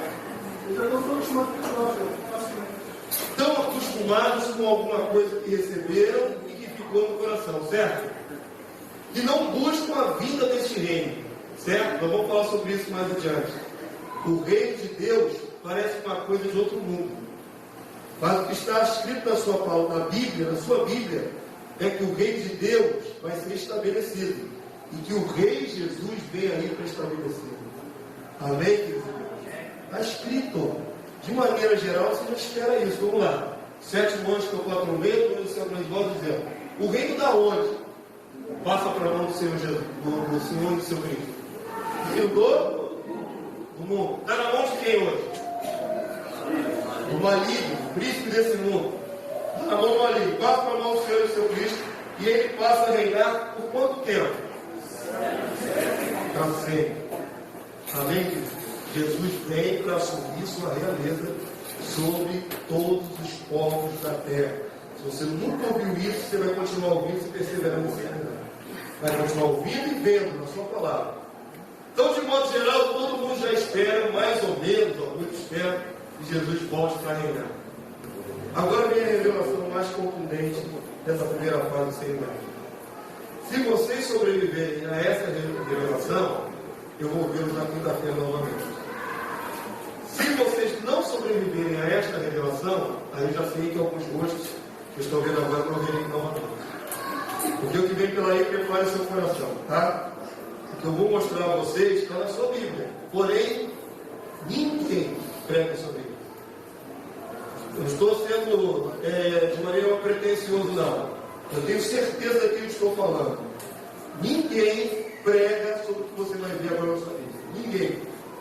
Nem um grupo, nem seita religiosa prega o que você vai ver na sua Bíblia. E Jesus veio, de linhas gerais, mais ou menos todo mundo já sabe. Mas vocês sabiam que o Pai também vem? Hã? Sabiam? Alguma vez na sua vida já ouviu falar que Deus também vem? Não? E se eu mostrar para vocês na sua vida? Vai ficar sabendo. Mas você já ouviu alguém dizer isso? Certamente que não. Ninguém nunca falou isso, não. Nunca. Querem ver? Se é verdade? Vamos lá. Apocalipse 21, verso 3. Se sobreviverem a essa revelação, até quinta-feira. Se engasgarem em lá e não conseguir mais digerir, vão prazer conhecer. Apocalipse 21, do verso 1 ao 3. Presta bastante atenção. Eu só vou me limitar a ler. Só isso, nós vamos ler o que está na tua Bíblia. Finalzinho da história da humanidade. Vamos lá devagarinho, vamos ler devagarinho, vamos lá. E novo céu e nova terra. Ah, tem nova terra também? Ué, não é só céu não? Ué, tem terra também nova? Tem terra nova? Tem terra nova também. Alguns pensam que é só céu. Tem terra nova, não tem terra nova ali? Novo céu.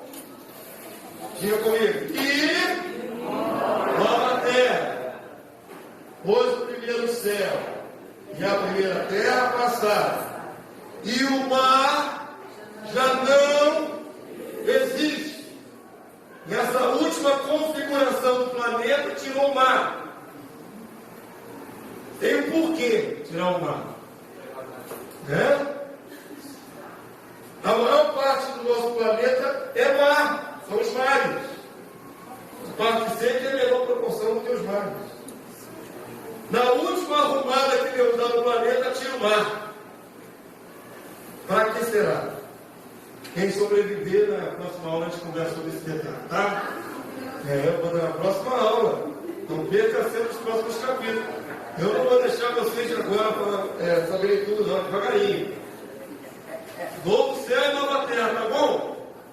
E nessa nova terra não tem mais mar. E agora? Está escrito na sua Bíblia isso? Tá.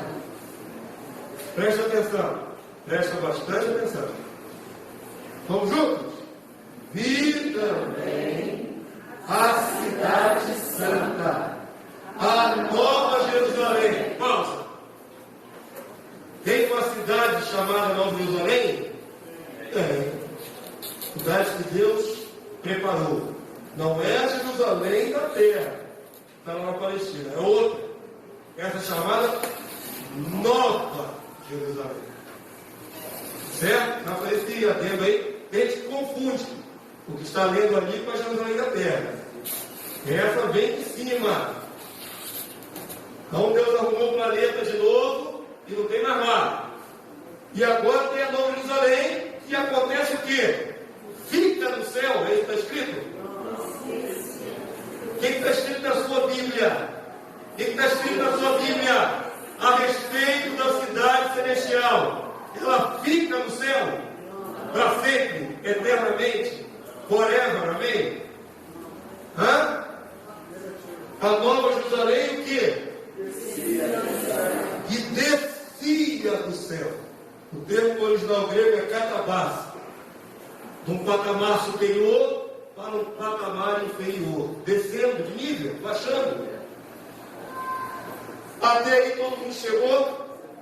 A Nova Jerusalém está descendo. Ela está estática agora no céu. Ela está aqui, está na visão que Deus deu a João. Está acontecendo o que com a cidade?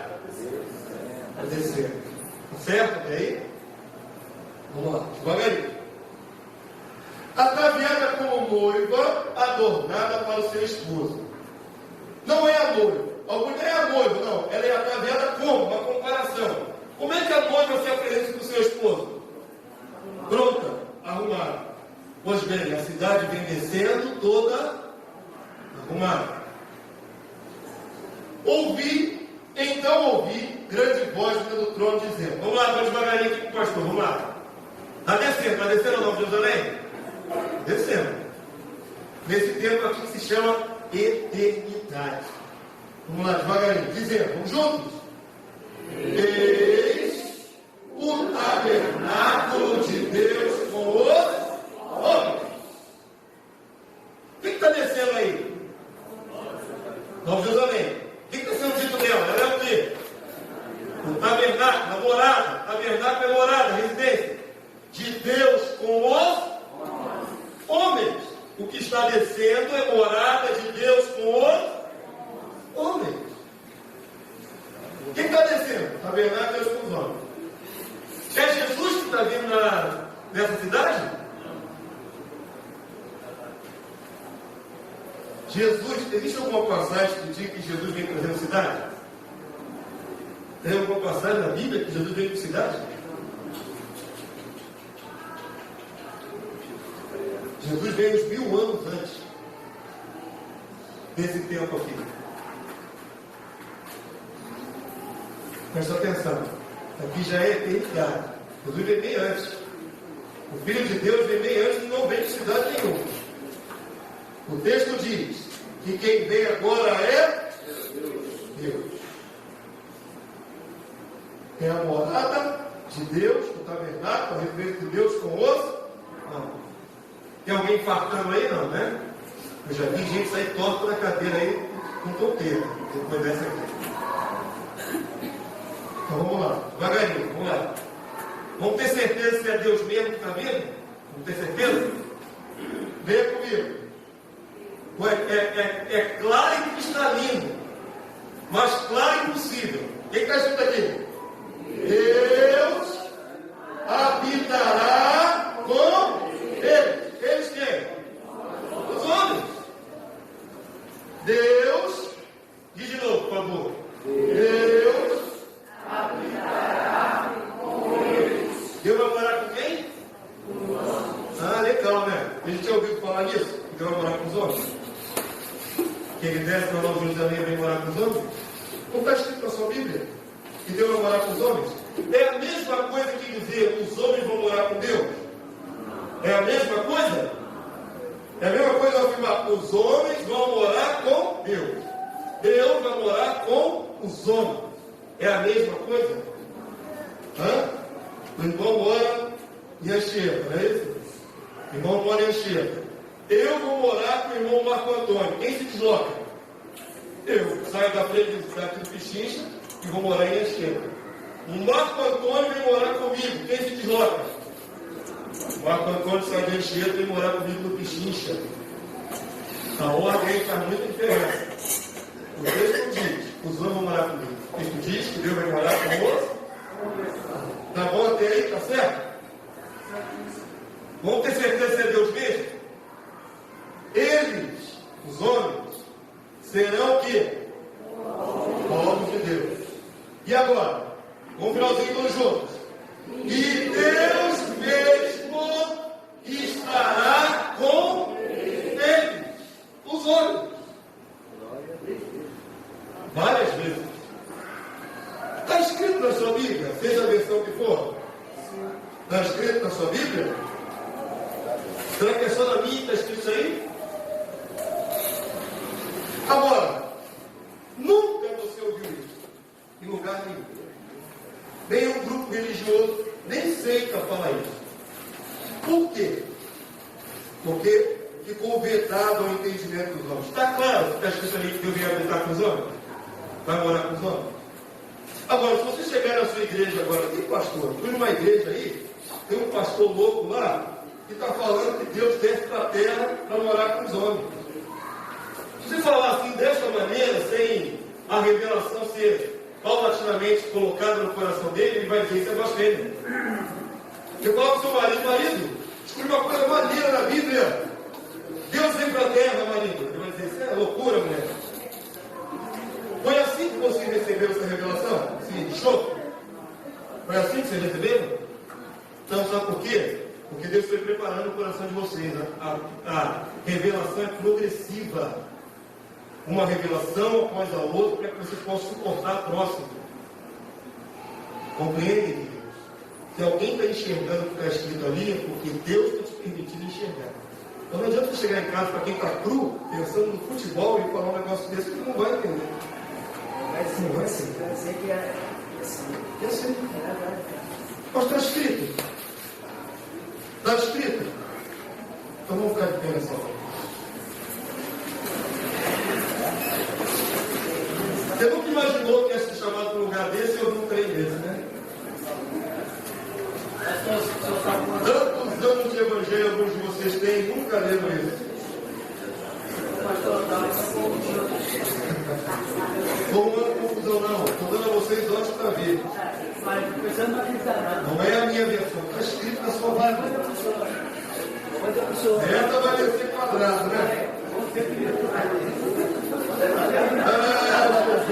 Agora que o negócio pegou.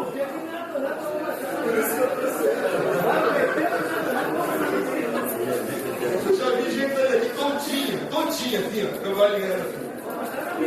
Está escrito, mesmo. Graças a Deus está escrito. Estou inventando nada. Eu mudei algum versículo? Eu torci algum termo na Bíblia? O máximo que eu fiz foi traduzir porque é tabernáculo, que é morada. Alguns talvez não tenham noção do que a palavra tabernáculo significa morada. Mas logo adiante vem falando claramente, vai morar com os homens, habitar é morar com os homens. Eu sei que vocês nunca ouviram isso na vida, nenhum de vocês, mas está escrito. Sabe por que agora a gente consegue enxergar e entender? Porque Deus abriu os mistérios.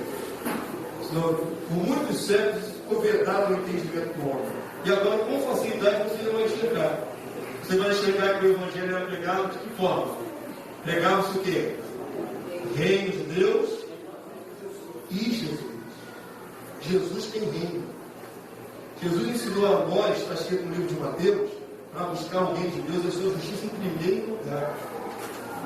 Sabe qual é o máximo da carreira cristã? É buscar o reino. Agora, como buscar aquilo que não se enxerga mais? Como buscar e entender aquilo que foi tirado da visão da igreja?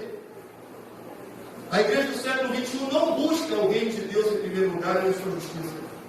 Nem sabe que tem reino. Muito menos que esse reino tem um lugar para se estabelecer. E vai sair da mão do diabo e passar para a mão de Deus e do seu Cristo. Pastor, por que ele diz que o Velho Testamento acabou em Deus? A graça tem um que fazer pergunta. Pois é, meu irmão, aquilo que eu falei para você. Esse negócio de jogar o Velho Testamento fora, o lixo, joga o entendimento fora também. Ali está anunciado tudo em mistério. Eu falei, pô, eu falei assim, vocês acabam ficando na graça. Então eu vou comprar a graça e guardar na tua cabeça e lá no meio do Brasil, todo mundo que nunca ouviu a verdade. As pessoas estão selecionando. Sabe o que as pessoas fazem hoje? A Bíblia é um self-service. Eu gosto de carne, eu só gosto de legumes, eu só gosto de folha. A pessoa escolhe o que crê na Bíblia. As pessoas escolhem o que querem ouvir, o que querem crer. Certo? Aqui você foi chamado não para ouvir a versão de uma denominação. Nós estamos lendo a palavra. Então, somente a palavra. Não está combinando com o que você recebeu na sua igreja, não está combinando com a sua denominação, mas está escrito. Está escrito na sua Bíblia. E o que Deus diz? Que a palavra dele não volta vazia. Não volta. Eu creio que não vai voltar vazio no coração de vocês. Muito bem, vou orar para que vocês possam dormir com esse barulho. Dorme com esse barulho agora. Hã? Não vou falar o que? Do Daniel 7,27? É simples. O reino, olha só, como é que vai encaixar perfeitamente agora com a visão mais aclarada que vocês têm de ver. Daniel 7,27 diz assim: o reino, o domínio e a majestade, tudo que pertence aos reinos debaixo de todo o céu. Que reinos são esses debaixo de todo o céu? A linguagem de reino são de uso. Hoje todo mundo fala em povos, né? Nações. Mas no tempo bíblico, cada povo daqui tinha um rei. A monarquia acabou em poucos séculos. Mas no tempo bíblico, cada nação tinha um rei. Era regida por um rei, imperador, governante. A linguagem segue em tempo. Então preste atenção. Todos os reinos debaixo de todo o céu, debaixo de todo o céu, são todos os reinos da terra. O texto diz: serão dados ao povo dos santos do Altíssimo. E a partir daí, o seu reino será reino eterno. E todos os domínios desses povos o servirão e lhe obedecerão. Uma coisa que ainda não encaixa na mente de vocês: ser cristão é ser co-herdeiro com Cristo. Herdar o reino de Deus. Deus não prometeu o reino àquele que eles amam. Vocês não leram isso hoje? Só que quando você leu aquele texto, não fez sentido nenhum. Vocês ainda não sabem, eu tenho que ter muito cuidado também, entupir a mente de vocês de informação. Mas, querido, quem é cristão está destinado a reinar junto com Jesus. A palavra é esta, está no livro de Apocalipse, capítulo 3. Ao que vencer, darei sentar-se comigo no meu trono, como eu venci, sentei no trono do meu Pai. Jesus compartilha a realeza com os vencedores, coisa que vocês não estão acostumados a ouvir. Talvez você nunca experimentou que o cristianismo tem muito mais do que apenas salvar a tua vida do inferno. O cristianismo vai muito mais além disso. O cristianismo tem reino. O cristianismo tem uma posição nesse reino para você. Amém, querido? Você vai aprender isso em nome de Jesus. Só se perseverar. Vai sair cheio de lacuna ainda hoje aqui. Que isso? Que doideira! Mas se perseverar na quinta-feira, você vai ficar mais aclarado. Diga agora.